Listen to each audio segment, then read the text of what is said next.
لا ريب فيه هدى للمتقين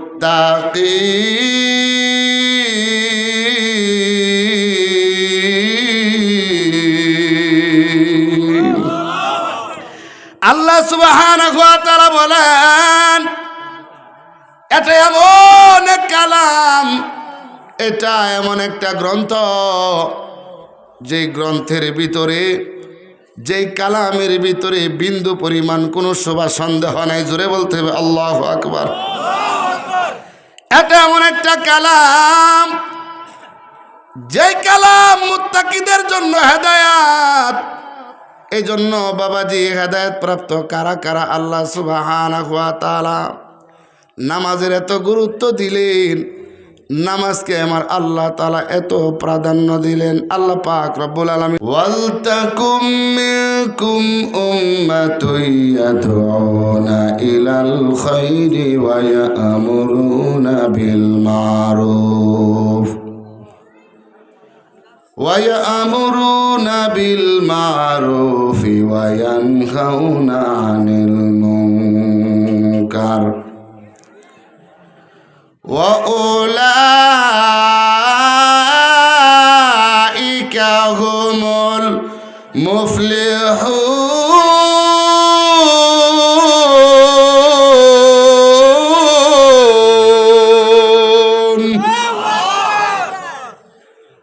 আল্লাহ সুবহানাহু ওয়া তাআলা বলেন তোমাদের মধ্যে এমন একটা দল, তোমাদের মধ্যে এমন একটা জামাত হওয়া জরুরি, যারা মানুষকে খয়রের দিকে আহ্বান করবে, সৎ কাজের আদেশ দিবে এবং অসৎ কাজ থেকে নিষেধ করবে। আল্লাহ সুবহানাহু ওয়া তাআলা বলেন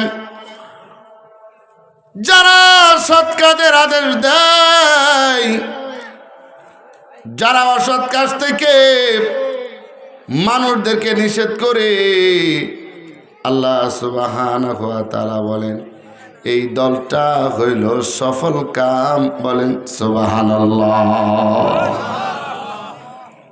এই জন্য এই কোরআনের ময়দান এখান থেকে মানুষদেরকে সৎ কাজের আদেশ দেওয়া হয় এবং অসৎ কাজ থেকে মানুষদেরকে বিরত থাকার জন্য বলা হয়। এই জন্য হাদিসের ভিতরে বাগানকে, কোরআনের ময়দানকে বলা হয়েছে জান্নাতের বাগান। সুবহানাল্লাহ।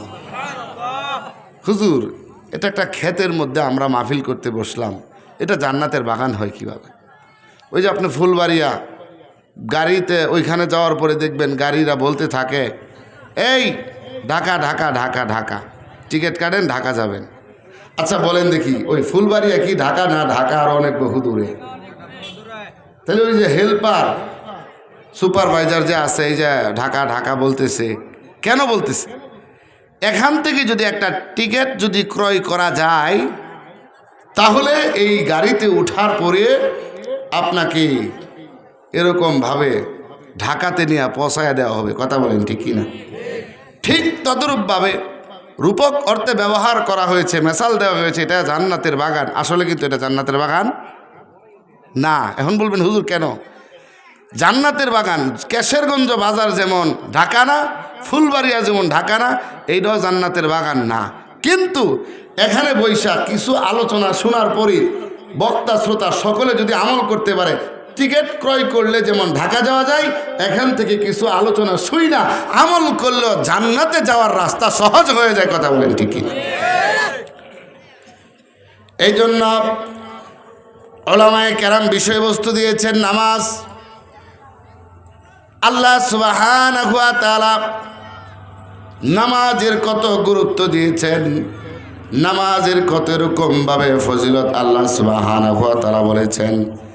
নামাজের ব্যাপারে আল্লাহ পাক রব্বুল আলামিন কতটা গুরুত্ব দিয়েছেন আল্লাহ সুবহানাহু ওয়া তাআলা কোরআনে কারীমের 2 নম্বর সূরা সূরাতুল বাকারা। এই সূরাতুল বাকারার 2 নম্বর আয়াতে কারিমার ভিতরে আল্লাহ 3 নম্বর আয়াতে কারিমার ভিতরে আল্লাহ সুবহানাহু ওয়া তাআলা নামাজের কথা বললেন। আল্লাহ সুবহানাহু ওয়া তাআলা বলেন আলিফ লাম মিম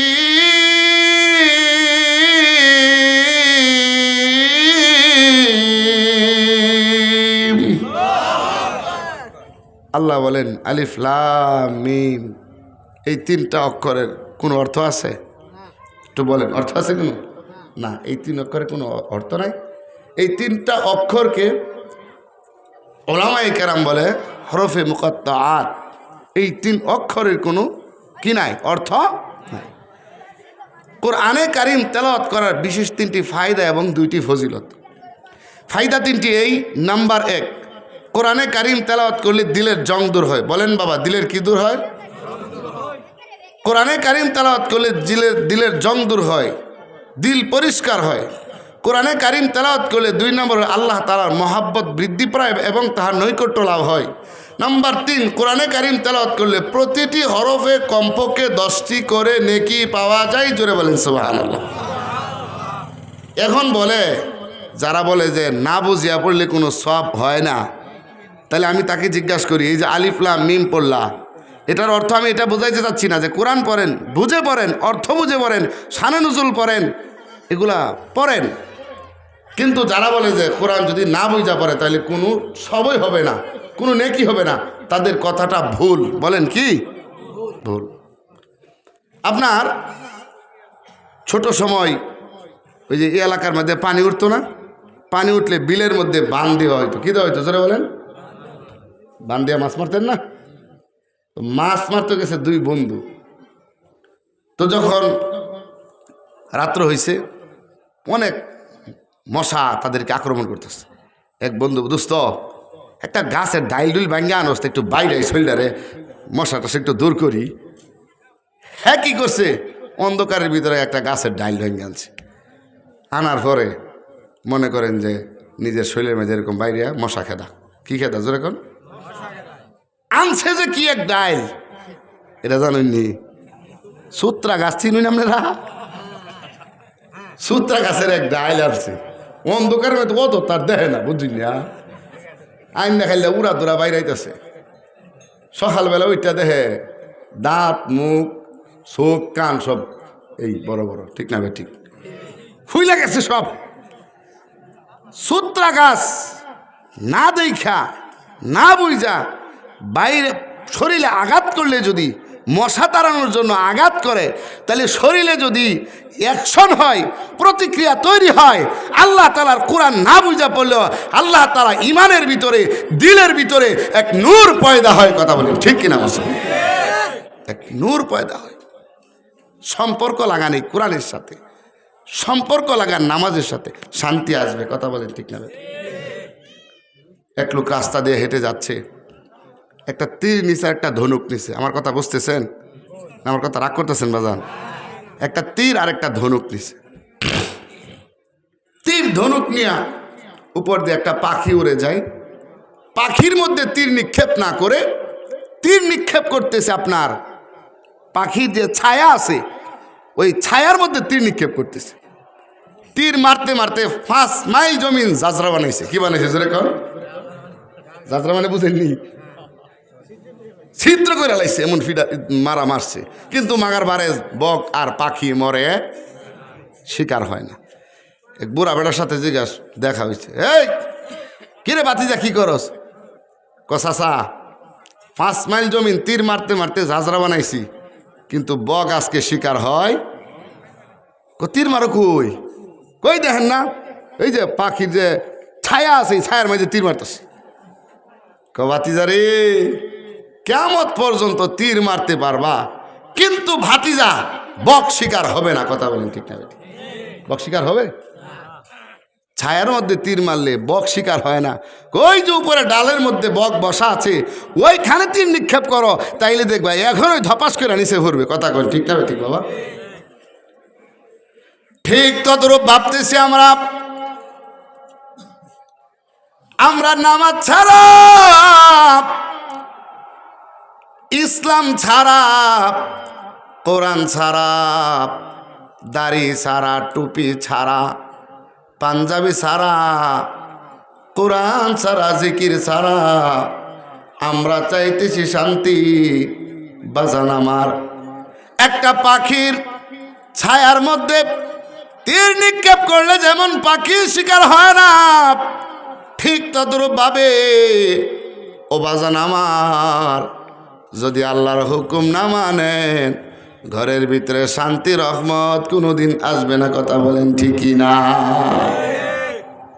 ঘরের ভিতরে নামাজ নাই, টাকা ইনকাম হবে, অনেক টাকা ইনকাম হবে, কিন্তু খুদার কসম এই ঘরের ভিতরে শান্তি আসবে। শান্তি কার দান? এই বলেন কার দান? এক লোকের সন্তানাদি হয় না, অনেক কষ্টের পরে একটা ছেলে হয়েছে। কয়টা ছেলে? যেরকম একটা ছেলে হওয়ার পরে ছেলে এটারে যে ভাত খাওয়া, এত কিছু খাওয়া, ফল ফুরুর যত আছে, এক ছেলে আদরের থাকে কি থাকে না? জোরে বলেন, থাকে থাকে না? এক লোকের আরেক ঘটনা মনে হয়েছে, এক লোকের মেয়ে হইতে হইতে মেয়ে হয়েছে 6টা। জোরে বলেন কয়টা? 6 নাম্বার যে মেয়ে, এই মেয়ের নাম রাখছে হইল আন্না। জোরে বলেন কি? আন্না শব্দের অর্থ কি কোনসা? আর দরহার আর প্রয়োজন নাই। 6 নাম্বার মেয়ের নাম রাখছে আন্না, মানে আল্লাহ যা দিস সন্তুষ্ট, আর আমার দরহার। 6 মেয়ের বাবা একদিন রাতের বেলা ঘুমাইছে, ঘুমায় স্বপ্নে দেখে জাহান্নামের ফেরেশতারা হাতও বাঁধছে, পাওয়ার মাঝে বাঁধছে, সব বান্ধা হ্যাঁ টাইনা হেসরায় জাহান্নামের দিকে নিয়ে যাইতেছে। 1 নাম্বার গেটের মাঝে যাওয়ার পরে গে দেখে যে তার যে একটা মেয়ে আছেন কুলসুমে খাড়া কয়ে আমার আব্বারে খেলে গানছস, কোন আরে হ্যাঁ যাম দেখতো না, আরেক গেটটা যা। এরকম করতে করতে করতে করতে 1 2 3 4 5 6 নাম্বার যে গেট, সেই গেটের মাঝে মেয়েটার নামটা কি তো বলেন? নাম কি? আপনারা বলেন। জান্নাতের দরজা কয়টা? জান্নাতের দরজা হইল 8টা, আর জাহান্নামের দরজা 7টা। মেয়ে হইল 6টা, জাহান্নামের দরজা কয়টা? 7টা। তখন চিন্তা করছে, আহারে আজকে আর বাসা নাই, কারণ মেয়ে 6টা, জাহান্নামের গেট আরেকটা খালি, এখন আর বাসার কোনো ব্যবস্থা। ফেরেশতার কাছে চাইছেন ছুটবার লাগে, মানে একটা মানুষের ধরলে ছুট ডাকাইতে ধরলে একটা ছুটার একটা সিস্টেম করে না, যখন একটা সিস্টেম ধরাইছে ছুট তো চাইছেন, ঘুমের মাঝে বান বিবি সাহেবের বুকের মাঝে মারছে গা কিল। কই মারছে? বিবি সাহেবের বুকের মাঝে মারছে এক ঘুষি। বিবি সাহেবের আগের ছুটে দিনের বেলা ফিডায় বুঝি 6 মিনিট, ওখানে রাত্রে বুঝে আবার স্টার্ট করছি। কই কথা কইস না, জাহান নামতে বাঁচাইছি, কইতে বাঁচাইছি। আচ্ছা, আজও পর্যন্ত বিবি সাহেবরে ফিডায়া, বিবি সাহেবরে মাইরা আজও পর্যন্ত কেউ ঠিক বানাইতেছে? আরে কথা কন না কেন, ঠিক বানাইতে পারছি নি? এক লোকে জামাই বয়ে ঝগড়া লাগিয়া বিবিরে এমন ফিডা দিলে বেরিয়ে করে বেহুশ হয়ে যায়। এই কেউ আপনি ফিডান কে লেখা ফিডাইতাম না, ঝগড়া লাগতে দিলেও না। হে বেরি আমার গোলামের ফুৎক, কে ফুৎক? গোলামের ভূত। আমি জামাই, আমি স্বামী, আমার গোলামের ভূত। যখন গোলামের ভূত কইতে দেরিও আমার শরীরের মাঝে 20টা পুরুষের শক্তি, 20 পুরুষের শক্তি দিয়ে এটারে সাইজ করি। একদিন রে বাবা এমন ফিডা দিছে, ফিডা শুট একটা হোয়াই লাইছে, উত্তর সিজানা করে শুয়াইছে। পাশের বাড়ির যে জাল টাল আছে, মহিলারা যারা আছে, আপা টাপা লাগে, হেরা আইছে, আয় কইতেছে আহারে আজকা মনো আর বাঁচত, জরিনার মা মনো আজকা আর বাঁচত না, শেষ কাম শেষ। কেউ মাথার মাঝে তেল দেয়, পানি দিতেছে, কেউ শৈল টিপা দিতেছে, একজনে খেজমতে আছে। আরেক আপা দেখতেছে যে তার মুখটা লড়ে, কিটা লড়ে, যেরকম মুখটা নাড়াচাড়া করতেছে। হে আপা ভাবছে আহারে মনো শেষ বাক্যটা কালিমা ফইরা মনো মারা যাইতেছে। আচ্ছা দেখি কান্ডা লাগায় কিটা করে, মুখটার কাছে কান্ডা লাগায় শুনে বেডি কইতাছে, ও গুলামের পুত্রী। খুব বাবা রে বাবা, গুলামের ভূত বলছে, এই জন্য ফিটটা হুয়া লাইছে, জান আইয়ার যা, এর ধরো মরার আগেও কইতাছে কি গুলামের ভূত। বোঝা গেছে ফিটটা মাইরা মানুষরে এসলা বানান যাইতো না। বিবি সাহেবের এসলা না হই, এটারও পিছলা হইব। কথা কোন ঠিক হবে? ঠিক পিছলা হইব, এসলা হইতো না, জিন্দিগিতে হইতো না। তুই তো আমার মারবে, ওই আর কি করবে? অধিক পরিমাণে মাইরে, অধিক পরিমাণে শাসনে, অধিক পরিমাণে ছাড়ে মানুষ নষ্ট হয়ে যায়। কথা বলেন ঠিক না? আমার কথা কি খারাপ লাগতেছে আপনাদের কাছে? এবার ওই যে বিবি সাহেবরে ডাকদা বলতেছে, বিবি সাহেব তুই তো মনে হচ্ছিস তোরে আমি মারছি না, আমি জাহান নামতে বাইর চাইছি। কইতে বাইর চাইছি? আরে জাহান নামতে বাইর চাইছেন, কি হয়েছে? আন্নারে ডাক দে। ওই রাতের 3টা বাজে আন্নারে দেখি করি না, আন্নারে দরকার আছে। আরেক গত আন্নারে ডাক আন্না কইতেছে, জি গো আল্লাহ বাঁচাইছে, আজ যা আরেকদিন ধরলে আর বাঁচতাম। আজকের থেকে তোর নাম আন্না না, তোর নাম আজ থেকে আরো। তোর নাম আজ থেকে কি আরো? আরো মানে কি বুঝছেননি? আরো মেয়ে দরহার, আর একটা হইলে জাহান নামের আরেক গেছে, সেটা বন্ধ করবো। এই জন্য তোর নাম আজ থেকে আন্না না, তোর নাম আজ থেকে কি আরো। এই একটা ছেলে মোটা হয় না, একদম চিকন, ডাক্তারের কাছে নিয়ে গেছে। নিয়ে যাওয়ার পরে বলতেছে ডাক্তার সাহেবের চিকিৎসা করেন, অনেক চিকিৎসার পরে কিন্তু কোনো মোটা হয় না। তো একদিন হোমিও ডাক্তারের কাছে হেরে দিয়ে আসছে যে স্যার এটার আমি চিকিৎসা করে একটা মোটামুটি লাইন আইনে দিন, নাইলে যে অবস্থা একবারে মনে হইতেছে এটা বাতাস হলে গুইরা যাবো গা। ডাক্তার একদিন হোমিও চেম্বারে বৈশা দেখতেছে বড় একটা কালবন কুকুর চেম্বারের সামনে দিয়ে হেঁটে হেঁটে যায়, কিন্তু কুকুরের শরীরটা এত মোটা, এত হৃষ্টপুষ্ট, এমন মোটা তাজা। ডাক্তারে দেখে কিরে কুত্তা এত মোটা, কুকুরে কি খাই আমার দেখতে হইব। ডাক্তারে পিছনে পিছনে গেছে, জঙ্গলের ভিতরে ঢুকিয়া দেখে কি খা, কোন যাইব হেই দেখা কন কি খা, এ বলেন না কি খা, হেইতা খা, কি খা বুঝছেন না? আচ্ছা, আরেকটা ঘটনা মনে হইলেছে, বলে লেতাম নাকি এর হরিবার ডুহি, ঠিক না ঠিক?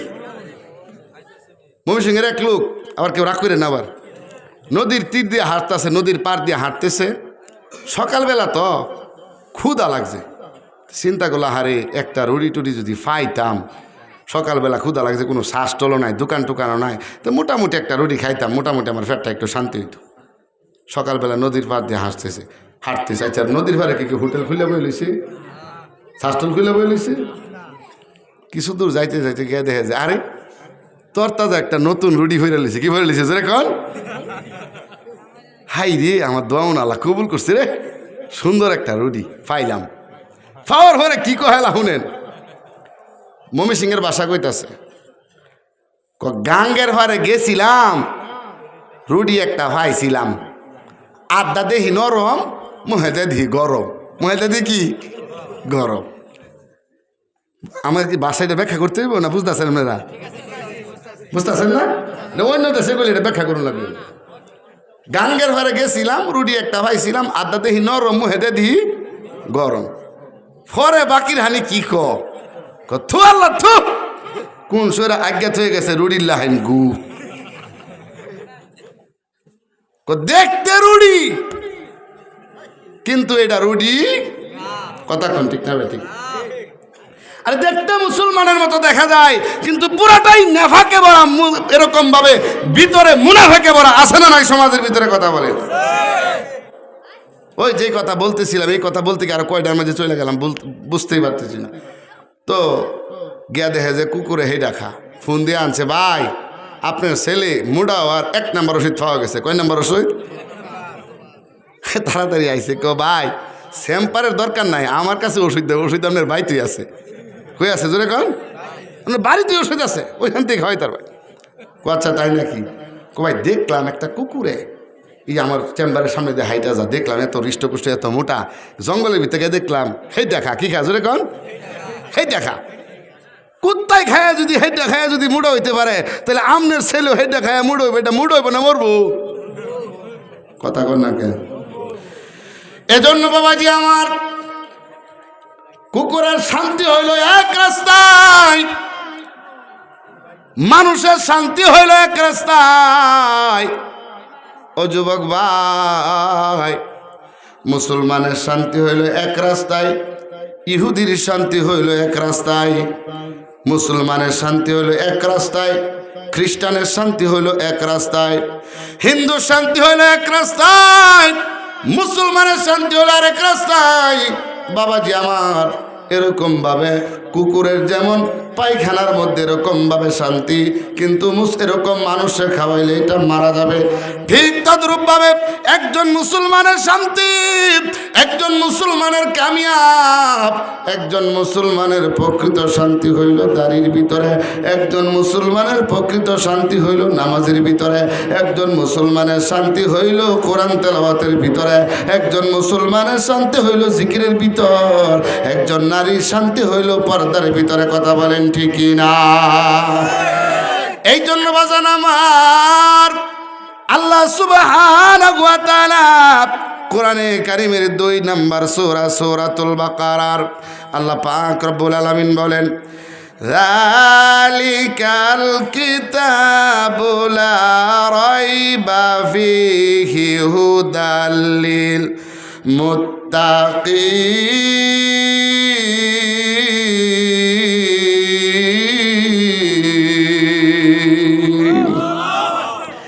আল্লাহ সুবহানাহু ওয়া তাআলা বলেন, এটা এমন এক কালাম, এটা এমন একটা গ্রন্থ, যেই গ্রন্থের ভিতরে, যেই কালামের ভিতরে বিন্দু পরিমাণ কোনো শোভা সন্দেহ নাই। জোরে বলতে হবে আল্লাহু আকবার। এটা এমন একটা কালাম, যেই কালাম মুত্তাকিদের জন্য হেদায়েত।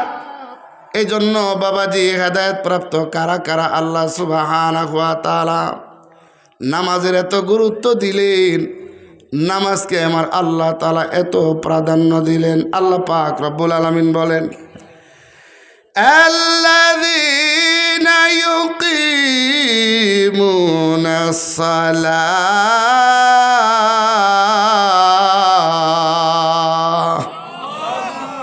আল্লাহ পাক রব্বুল আলামিন বলেন, আল্লাযীনা ইউমিনুনা বিল গায়ব ওয়া ইউকিমুনাস সালাত। আল্লাহ সুবহানাহু ওয়া তাআলা বলেন, যারা গায়েবের প্রতি বিশ্বাস স্থাপন করে, যারা অদৃশ্যের প্রতি বিশ্বাস স্থাপন করে, ওয়া ইউকিমুনাস সালাত, এবং যারা নামাজ আদায় করে। আল্লাহ সুবহানাহু ওয়া তাআলা বলেন, আয়াতের শেষের দিকে আল্লাহ পাক রব্বুল আলামিন বলতেছেন, যারা নামাজ আদায় করবে তাদেরকে আল্লাহ তাআলা সফল বলে আল্লাহ ঘোষণা দিয়েছেন। আল্লাহ বলেন, উলাইকা আলা হুদাম মির রাব্বিহিম ওয়া উলাইকা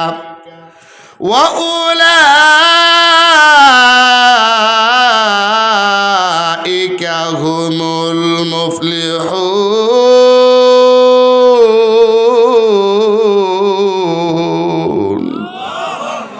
আল্লাহ পাক রব্বুল আলামিন বলেন, যারা নামাজ আদায় করবে তারাই হইল হেদায়েত প্রাপ্ত দল, এবং আল্লাহ তাআলা তাদেরকে সফল বলে আল্লাহ পাক ঘোষণা দিয়েছেন। বলেন সুবহানাল্লাহ। এজন্য বাবাজি আমার, যে নবীজি আগেও কোনো গুনাহ নাই, পরেও কোনো গুনাহ নাই, যেই নবীজি মাসুম, যেই নবীজি নিষ্পাপ, সেই নবীজি এরকম ভাবে রাতের বেলা দাঁড়ায়া দাঁড়ায়া এত লম্বা নামাজ আদায় করে, এত লম্বা নামাজ আদায় করে নবীজির পা মুবারক ফুলে যায়। জিজ্ঞাসা করা হয়, নবীজি আপনার কোনো গুনাহ নাই, আপনার কোনো পাপ নাই গো নবী, আপনি মাসুম।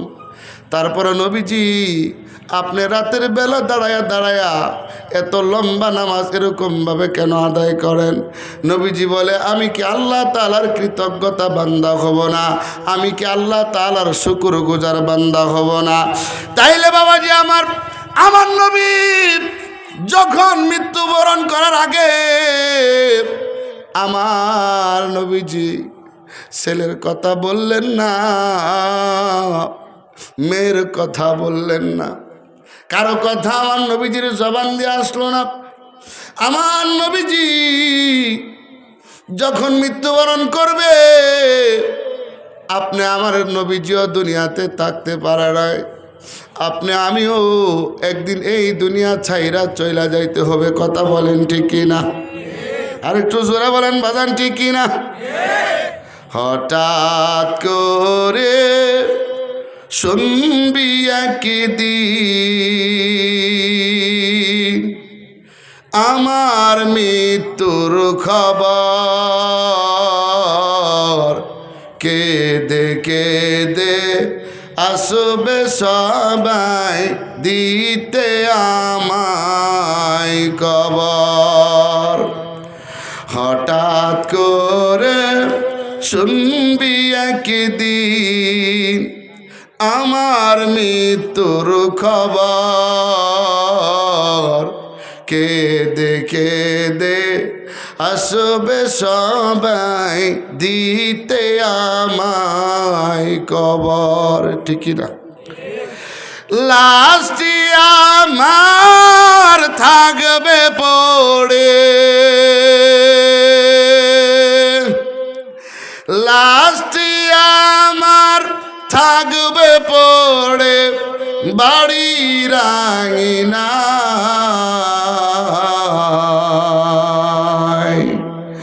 হঠাৎ করে শুনবি একদিন আমার মৃত্যুর খবর, কে দেখে দে আসবে সবাই দিতে আমায় কবর। কথা বলেন ঠিক না? এই জন্য বাবাজি আমার, কখন জানি কোন মুহূর্তে কার ডাক্তার চইলা আসে রে বাবা। পৃথিবীতে আসার কিন্তু একটা সিরিয়াল আছে, কে আগে আসবে, কে এরকম ভাবে পড়ে আসবে, একটা সিরিয়াল আছে। কিন্তু যাওয়ার, এই পৃথিবী থেকে যাওয়ার এরকম ভাবে কোনো সিরিয়াল নাই। কথা বলেন ঠিক কি না? যাওয়ার কোনো সিরিয়াল নাই। এমনও কথা আছে, নিজের সন্তানটারে গোসল দিয়া কাফন দাফন পড়ায়া, সন্তানটারে কাফন পড়ায়া গোসল দিয়া বাবা লাশটা কাদের মধ্যে নিয়েছে, খাটটা কাদের মধ্যে নিয়েছে, নিয়া বাবা কাঁদতেছে আর বলতেছে, আল্লাহ, যেই সন্তান আমারে গোসল দেওয়ার কথা ছিল, যেই সন্তান আমার কাফন পরানির কথা ছিল, যেই সন্তান আমার শরীরটা ডইলা ডইলা মরায়া গোসল করায়া দিত রে মালিক, আরে দয়ার মালিক, সেই সন্তান আমি নিজে তারে গোসল দিলাম, আমি তারে কাফন পড়াইয়া, আমি তারে জানাজা বইলা তার লাশটা আমি কাদের মধ্যে নিলাম। সন্তানের লাশ কাদের মধ্যে নেওয়া যে কত কষ্ট। যেই বাবা সন্তান হারিয়েছে, এই বাবা ছাড়া কেউ দুনিয়াতে বুঝবে না। কথা বলেন ঠিক কি না? আমার নবীজি দুনিয়া থেকে চলে যাবেন, উম্মতের প্রতি কেমন দরদ, উম্মতের প্রতি কেমন মায়া। আমার নবীজি চলে যাবেন, মরার আগে আমার নবীজি একবারও ফাতেমার কথা বলেন না। আমার নবীজি একবারও এরকমভাবে স্ত্রীদের কথা বলেন না, মেয়ের কথা বললেন না, সন্তানের কোনো কথা বললেন না, কারো কথা নবীজি বলে নাই। আমার নবীজি মারা যাওয়ার টাইমে আমার নবী বলে, আসসালাত আসসালাত আসসালাত, আমার উম্মতেরা নামাজ, আমার উম্মতেরা নামাজ। এই জন্য আল্লাহ সুবহানাহু ওয়া তাআলা কোরআনের কারিমের ভিতরে আল্লাহ পাক রব্বুল আলামিন বলেন, قد أفلح المؤمنون الذين هم في صلاتهم خاشعون। আল্লাহ পাক রব্বুল আলামিন বলেন, আল্লাযীনা হুম ফি সালাতিহিম খাশিউন। আল্লাহ বলে, বান্দারে, তোমরা যারা খুশু এবং খুজুর সাথে, একনিষ্ঠতার সাথে, এরকমভাবে মনোযোগের সাথে, ভীত সন্ত্রস্ত অবস্থায় তোমরা যারা নামাজ পড়বা, আমি আল্লাহ তাআলা তোমাদেরকে জান্নাতুল ফিরদাউস দান করব। বলেন সুবহানাল্লাহ। আল্লাহ সুবহানাহু ওয়া তাআলা কোরআনে কারিমের ভিতরে আল্লাহ পাক রব্বুল আলামিন বলেন, আল্লাযীনা ইউকিমুনাস সালাতা। আল্লাহ সুবহানাহু ওয়া তাআলা কোরআনে কারিমের ভিতরে বলেন, ইন্নাল্লাযীনা আমানু ওয়া আমিলুস সালিহাতি ওয়া আকামুস সালাতা ওয়া আতাউজ যাকাতা লাহুম আজরুহুম ইনদা রাব্বিহিম ওয়ালা খাউফুন আলাইহিম ওয়ালা হুম ইয়াহজানুন। আল্লাহু আকবার। আল্লাহ পাক রব্বুল আলামিন বলেন ইন্নাল্লাযীনা আমানু, এক নাম্বার হলো নিশ্চয়ই যারা ঈমান আনে। কি আনে জোরে কোন? এক নাম্বার ইন্নাল্লাযীনা আমানু, এক নাম্বার হলো নিশ্চয় যারা ঈমান আনে। ও আকামুস সালাত, এবং যারা নামাজ আদায় করে। ও আতাউজ যাকাত, এবং যারা যাকাত দেয়। আল্লাহ পাক রব্বুল আলামিন বলেন লা খাউফুন আলাইহিম ওয়ালা হুম ইয়াহজানুন। আল্লাহু আকবার। যারা নামাজ পড়বে তাদের কোনো ভয় নাই,